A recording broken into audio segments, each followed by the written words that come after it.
মমতা বন্দ্যোপাধ্যায় তিনি বলছেন আজকে তিনি আহতদের সঙ্গে দেখা করতে গিয়ে তিনি যেটা জানাচ্ছেন, তিনি যখন রেল মিনিস্টার ছিলেন 2 থেকে 3টে বড় বড় এরকম মেজর অ্যাক্সিডেন্ট তিনি দেখেছেন, কিন্তু সেই ক্ষেত্রে তিনি ব্যবস্থা করেছিলেন এই অ্যান্টি কলিশন ডিভাইসের।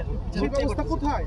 ওনাকেই তো আমরা জিজ্ঞেস করা উচিত যে উনি রেলমন্ত্রী থাকা অবস্থায় কতগুলো রুটে কত সংখ্যায় অ্যান্টি কলিশন ডিভাইস লেগেছিল জিজ্ঞেস করুন না, বা আপনার আরটিআই করে তথ্য বের করুন।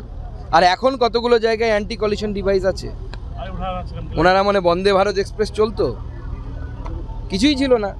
ওনার পরে যিনি মন্ত্রী হয়েছিলেন ওনার দল থেকে তিনি বলেছিলেন আমি রেলকে আইসিইউ থেকে বেরি করে আনার ব্যবস্থা করছি। এটা ওনার দলের যিনি মন্ত্রী হয়েছিলেন ওনার পরবর্তী সময়ে রেলমন্ত্রী তার বক্তব্য। তিনি তৃণমূল কংগ্রেসেই ছিলেন তখন, এখন হয়তো নেই, কিন্তু তিনি বক্তব্য রেখেছিলেন যে আমি এই রেলকে আইসিইউ থেকে বের করে আনার ব্যবস্থা করছি। তিনি বলছেন রেলের যে বাজেট সেই বাজেট এখন সেইভাবে হচ্ছে না কেন? সম্পূর্ণ মিথ্যে কথা বা ভুল কথা বলা ভালো। মুখ্যমন্ত্রী তো মিথ্যে কথা বলতে আমাদের লজ্জা লাগে, উনি মিথ্যে কথাই বলছেন, কিন্তু আমাদেরকে বলতে হয় যে ভুল বলছেন। রেলের বাজেট হয় মেন বাজেটের সাথে হয়, আলাদা করে রেল বাজেট হয় না। কারণ রেল বাজেট মানে আগে ছিল মমতা বন্দ্যোপাধ্যায়ের রেলমন্ত্রী থাকাকালীন রেল বাজেটের যে মমতা বন্দ্যোপাধ্যায়ের বক্তব্য আছে দেখবেন, তাহলেই বুঝতে পারবেন যে কেন রেল বাজেট আলাদা করে হয় না। ওনাকে পাশ থেকে কেউ টিজ করছে, উনি বলছে এই বহুত দিয়া হয়, চুপ করো। এখানে বলছে এই বহুত দিয়া হয়, তুমকো দিয়া হয়, তুমকো এ দিয়া হয়। কমেডি শো হতো, তো এগুলো বন্ধ হওয়াই দরকার। আরো জোর দেওয়া হবে, কারণ একের পর এক ঘটনা ঘটছে। বিকানের এক্সপ্রেসের ঘটনা, তারপর আরো একটা ঘটনা, এবার আরো। দেখুন, সমস্ত রকমের জোর সুরক্ষার জোর প্রতি সব থেকে বেশি দেয়া আছে, কিন্তু মাঝে মাঝে হিউম্যান এরর হয়। একটা এত বড় সিস্টেম, সেই সিস্টেম রান করছে বহু বছর ধরে। প্রথমবার রেল আইআইটিকে ব্যবহার করে ট্র্যাকের যে সুরক্ষা সেই জন্য ব্যবস্থা করেছে। আগে ট্র্যাকে ফাটল নিয়মিত খবর ছিল, আপনারাও দেখাতেন। এখন আপনারাই বলুন লাস্ট ক মাস আগে দেখিয়েছেন ট্র্যাকে ফাটল হয় না এখন। তো একটা একটা করে সমস্যার সমাধান হচ্ছে। ব্রিটিশ আমলের তৈরি এই রেল, অনেক রেলপথ ব্রিটিশ আমলের সময় হয়েছিল। মুখ্যমন্ত্রী বলছেন তিনি রেলের A to Z তিনি জানেন, তার সময় রেলের অনেকগুলো স্টেশন হয়েছে, মেট্রো স্টেশন হয়েছে। দেখুন, আমার মনে হয় রেলমন্ত্রী বর্তমান যিনি রেলমন্ত্রী আছেন তিনি আইআইটি পাস আউট, সম্ভবত মেকানিক্যাল ইঞ্জিনিয়ার, MBA করেছেন বিদেশ থেকে, IAS অফিসার ছিলেন।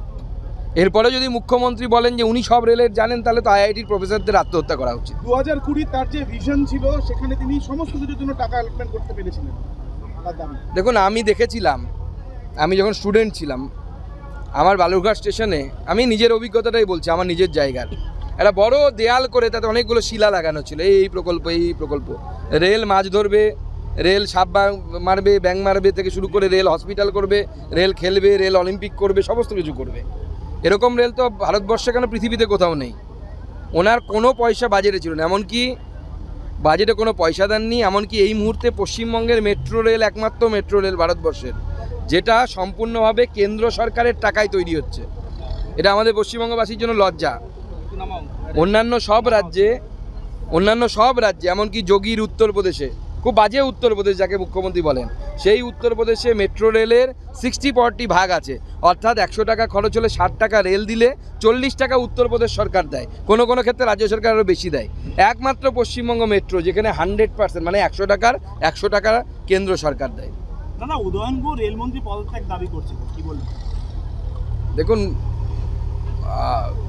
ওই বাংলায় বলে না, পেঁচা বলে আমার সাথে সূর্যের বৈরিতা আছে। এটা আমরা ছোটোবেলায় ভাব সম্প্রসারণ করতাম। এরা গুন্ডা মস্তান একজন রেলমন্ত্রীকে বলছে যে পদত্যাগ করতে, ওনার তো দেহত্যাগ করা উচিত। মুখ্যমন্ত্রী মেডিকেল গেলেন কিন্তু ঘটনাস্থলে আসলেন না। আসবেন হয়তো পরে, এখন আমি এসেছি শুনলে তো আসবেন না উনি। আমরা আসবো, গভর্নর সাহেব এবং আমি আসবো বলে নাকি ফ্লাইটটা ছোট ফ্লাইট ছিল সেই জন্য জানি না, পরে আলাদা করে ফ্লাইটের ব্যবস্থা করে ইন্ডিগোকে বলে ফ্লাইটের ব্যবস্থা করে উনি আলাদা ফ্লাইটে আসলেন।